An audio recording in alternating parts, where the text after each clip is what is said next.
নমস্কার বন্ধুরা, আমি দীপ। আপনাদের আমার চ্যানেলের নতুন একটা এপিসোডে স্বাগত।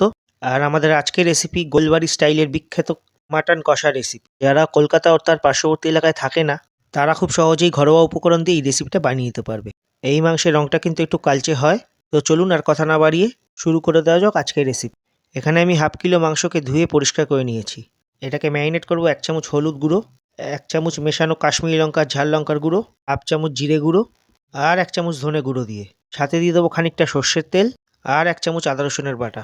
এবার মাংসটা ভালো করে মেখে নিয়ে মিনিমাম 8 থেকে 1 ঘন্টা রেখে দেবো। যারা এই চ্যানেলের নতুন ভিউয়ার্স, তাদের বলবো সাবস্ক্রাইব অথবা ফলো বাটনটা টিপে দেবেন, যে যেখান থেকে দেখছেন। এবার একটা কড়াইতে 100 গ্রাম তেল নিয়ে তাতে দিয়ে দেবো তেজপাতা ও দারচিনি, 3-4টে ছোটো এলাচ ও লবঙ্গ আর একটা বড় এলাচ। যখন গরম মশলা থেকে একটা খুব সুন্দর গন্ধ বেরোবে, তখন ওতে দিয়ে দেবো 10-12টা থেতো করে রসুনের কোয়া।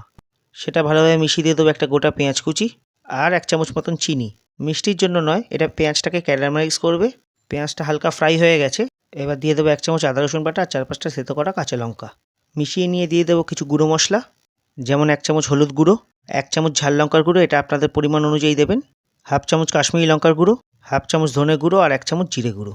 তার সাথে 1 চামচ আন্দাজ মতন নুন দিয়ে মশলাটা ভালোভাবে কষিয়ে নেব যতক্ষণ এর থেকে কাঁচা গন্ধ চলে যাচ্ছে। মশলা ভালোভাবে কষে গেছে। এবার দিয়ে দেবো ম্যারিনেট করে রাখা মাংসটা, আর মাংসটার সাথে মশলাটা ভালো করে মিশিয়ে দেবো। একবার মাংস ভালোভাবে মিশে গেলে দিয়ে দেবে 80 থেকে 100 গ্রাম টক দই। দইটাকে ভালোভাবে ফেটিয়ে নেবেন। এবার গ্যাসের ফ্লেমটা লো করে মাংসের সাথে দইটা ভালোভাবে মিশিয়ে দেবো। তারপর ফ্লেম হাই করে 5 মিনিটের জন্য ঢাকা দিয়ে দেবো। 5 মিনিট পর ঢাকনা খুলে মাংসটার মধ্যে যে কোনো ব্র্যান্ডের মিট মশলা আর 1 চামচ গরম মশলার গুঁড়ো ছড়িয়ে দেবো। এবারই আসল কাজ, গোলবাড়ির মতন মাংসের রঙটা কালচে করে নিতে হবে আমাদেরকে। আর তার জন্য 250 গ্রাম ঈষদুষ্ণ জল নিয়ে, যাকে বলে লিকুয়াম ওয়াটার, 3 খেপে জলটা ঢেলে দেবো 10 মিনিট পর পর। আর প্রত্যেকবার মিনিট 10 কষাতে কষাতে জলটা মজিয়ে নেব। আধ ঘন্টা পর দেখুন বন্ধুরা, মাংসের কালার একদম চেঞ্জ হয়ে গেছে। এই সময় দিয়ে দেবো ক্রাশ করে রাখা জাইফল গুঁড়ো আর 2 চামচ ঘি। এটাকেও 5 মিনিট কষিয়ে নেব। 40 থেকে 45 মিনিট পর আমাদের বিখ্যাত গোলবাড়ি কষা মাংস রেডি হয়ে গেল। পরিবেশন করুন রুটি, পরোটা, পোলাও অথবা ফ্রাইড রাইসের সাথে।